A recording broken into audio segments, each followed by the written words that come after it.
Tai ir prieš 4 mėnesius pasirodė pirmieji ir naujieji Copilot Plus PC įrenginiai su naujaisiais Qualcomm procesoriais. Nu ir aš pačiupau tą kompiuterį, testavau bateriją, ekrano tarnavimo laiką, nu žodžiu, visas funkcijas, kad susidaryčiau pilną vaizdą apie šiuos Copilot Plus PC įrenginius ir pasakyčiau, galiu rekomenduoti ar dar vienas š. Tai kas tas Copilot Plus PC kompiuteris? Tai yra nauja kompiuterių klasė, kuriuose AI funkcijos į operacinę sistemą dar glaudžiau integruotos. Tai jie ne tik, kad klaviatūrose gavo Copilot mygtuką, ne, kad tu paspaudi iš karto tam Copilotas kalba, bet ir Paintas gavo AI. Ateityje, vat, Microsofto video mačiau, kur tu galėsi žaisti Minecraftą su AI pagalba. Nu, vat, nežinai kaip ką padaryti, paklausi jo, jis tau viską už tave padarys. I see you've got a crafting table in front of you, which is a great start. To craft a sword, you'll need some materials. Tai va tokios funkcijos bus dar giliau integruotos į operacinę sistemą. Aš kaip aktyvus Copiloto ir, pavyzdžiui, ChatGPT naudotojas, kuris net ir šitą video darė pagalbą AI-aus, ne, nu ką man žiūrėti 20-30 straipsnių, jeigu galiu užduoti vieną klausimą ar kelis ir man iš interneto susistemintą informaciją vat, AI pateikė. Tai jeigu tu darai panašias funkcijas, kur tau reikia šiek tiek galvoti ar nekurti ir panašiai, tai tikrai tokio pobūdžio programos, ne tik kompiuteriai, tau gali labai padėti. Tai pirmas dalykas, kuris krito į akį naudojantis kompiuteriu, tai baterijos tarnavimo laikas. Su mano Windowsiniu šituo su 12 kartos į 5-uku 4 valandos ir kompas nudvėsta. Taupyk, tu ten mažink šviesumus, nieks nepadeda. Čia su mano naudojimu ryškiausias ekranas 8 valandos užsimerkus. Super. Ta prasme, iš tikrųjų super. Turint kažkam gaminginį laptopą įpratus, kad po 2-3 valandų tavo kompiuteris miršta, tai su šitais Qualcomminiais procesoriais tu tikrai turi gerą baterijos tarnavimo laiką. Aišku, noriu paminėti, kad kai Apple išleido pirmosius M1 procesus, jie po 13 valandų laikė, tai dar tikrai yra kur stengtis, bet kompiuterio procesoriaus, pavyzdžiui, Qualcomm šito našumas yra toks pats kaip, pavyzdžiui, i7-13 kartos nešiojimuose kompiuteriuose arba kaip Apple M1 Max. Tai iš tikrųjų, kaip pirmos generacijos procesoriai pagal savo našumą duoda tikrai gerus rezultatus, nu nestriks, tas tavo kompiuteris, atsidaryk 10 programų, tikrai bus viskas tvarkoj. Aišku, jeigu tu esi projektuotojas, jeigu tu esi video editorius ar kitas specifinės sudėtingesnės programas naudojantis asmuo, turi pasidomėti, ar galėsi naudotis visomis funkcijomis šio kompiuterio. Kadangi tai yra nauja architektūra, nauji procesoriai, reikėjo jiems viską kurti per naują. Tai iš principo visa operacinė sistema yra parašyta jau nebe ant x86 architektūros, o ant ARM architektūros. Ir su tuo ateina po biškį vis rašomos naujos programos. Nes kai Microsoftas komitino kažkur ir pradėjo rašyti visą operacinę sistemą jau šitiems procesoriams, iš paskos bėga visi developeriai ir taip toliau, kaip sakant, neždami į lauknešėlį taip pat visas tas savo perrašytas programas. Tai kas savaitę, kas mėnesį išeina nauji atnaujinimai šio nešiojimo kompiuterio, kurio metu tu gali pamatyti vis naujų programų, kurias palaiko šie kompai. Bet iš principo tokiam vartotojui kaip aš, ofiso žmogui, paštas, Netflixo, Apple kompiuteriai neturi naujai M1. Čia viskas nuo problemų. Kitas svarbus dalykas, kompiuterio našumus ištraukus jį iš rozetės. Nes ištraukus iš rozetės, darbų našumas nekrenta. Taip pat viskas greit vyksta. Skirtingai nei su Intelio ar AMD procesoriais nešiojimuose kompiuteriuose, kai tu ištrauki iš rozetės ir tavo kompiuterio našumas nukrenta per pusę. Superinis mobilumas tol, kol siekiu rozetę.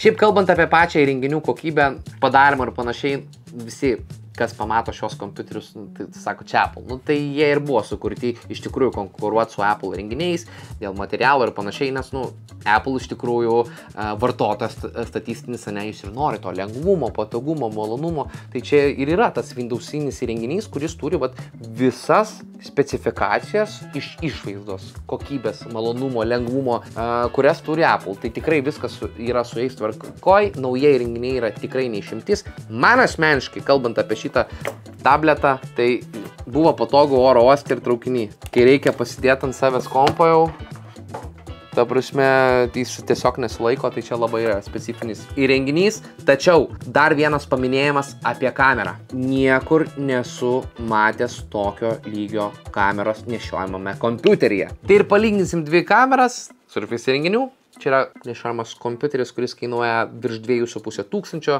eurų ir yra praeitos generacijos, o šitas kainuoja 1250. Tai Republika, ką galiu pasakyti. Čia, kai aš žiūriu, aš laimingas, man malonu.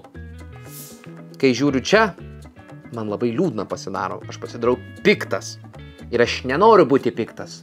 Dėl to aš noriu žiūrėti šitą kamerą. Šiaip galiu pasakyti, nieko panašaus nei iš Apple pusės, nei iš kitų nešiojamų kompiuterių pusės nesu matęs, o esu matęs nemažai. Jeigu, aišku, tu žinai, kas turi geresnę kamerą negu šitas Surface Pro įrenginys, parašyk į komentarus, su mielu noru norėčiau tokį aparatą apžvelgti. Tu dažnai naudojas kameros pagalba, tikrai šita kamera tavęs labai nenuvils. Dar vienas dalykas, iš tikrųjų, tu niekados nežinai, kad tau reikia, kol tu nepabandai to ir nesužinai, ne? Aš visada visiems tą patį sakau. Atradimas liečiamas ekranas nešiojamam kompe man labai patiko. Tai Surface įrenginiai turi liečiamus ekranus, geras rezoliucijas, 120 Hz ekranus ir netgi 16:10 įstrižainės reišio, ko pasiekoje ekranas tampa šiek tiek didesnis. Tai iš ekrano pusės duodu teigiamą liuksą, bet bėda, kad kai lyginau, pavyzdžiui, su Lenovo, irgi Copilot Plus PC įrenginiu, ten OLEDinis liečiamas ekranas buvo. O vat Surface'o ne OLEDinis. O aš kaip OLEDinio ekrano mėgėjas, sakau, vat LCD kokybė to ekrano yra gera. Jis gal šiek tiek per blizgus, man dar vienas dalykas. Jeigu būsite vietose, kur labai šviesu,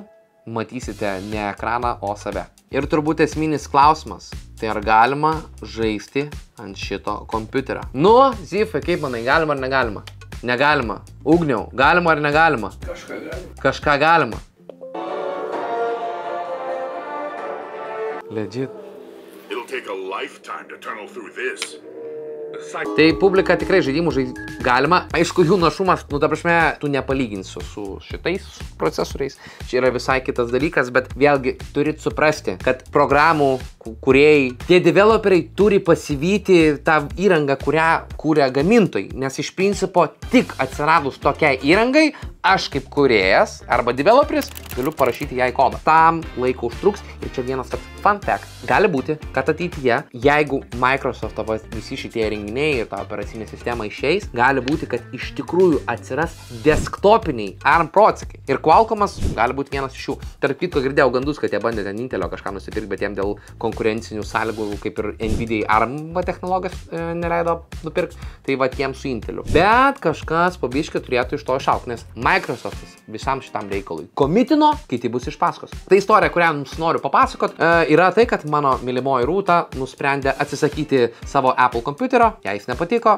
Patiko, bet jai reikėjo klaviatūros. O Apple kompai beje šios prabangos neturi. Tai vat mes pardavėm tą nešiojamą kompiuterį ir ieškom jai kito nešiojamo kompo, kuris turėtų klaviatūrą. Ir taip gavos, kad Asus naujasis VivoBookas S15 OLEDas turi klaviatūrą, turi Copilot Plus PC kompiuterį, viskas super duper. Atnešu aš namo į tą kompiuterį, mes žiūrime, jisai turi visas funkcijas, liečiamas ekranas, lengvas, viskas, ką jums ir noriu rekomenduoti. Ir Rūta sako, žinai, aš nesu tokia aktyvi AI funkcijų naudotoja, patinka man tas ekranas ir kompiuterio lengvumas, bet taip pat man nereikia to tokio mobilumo kaip tau keliaujant. Aš dažniausiai, sako, kompiuterį palieku, o šitie įrenginiai kainuoja apie 1300 eurų. Sako, kažkaip skauda, aš nematau tame prasmės. Mano biudžetas yra 1000 eurų. Tai ne kiekvienam ta man tinkanti vertė yra lygiai taip pat vertinga.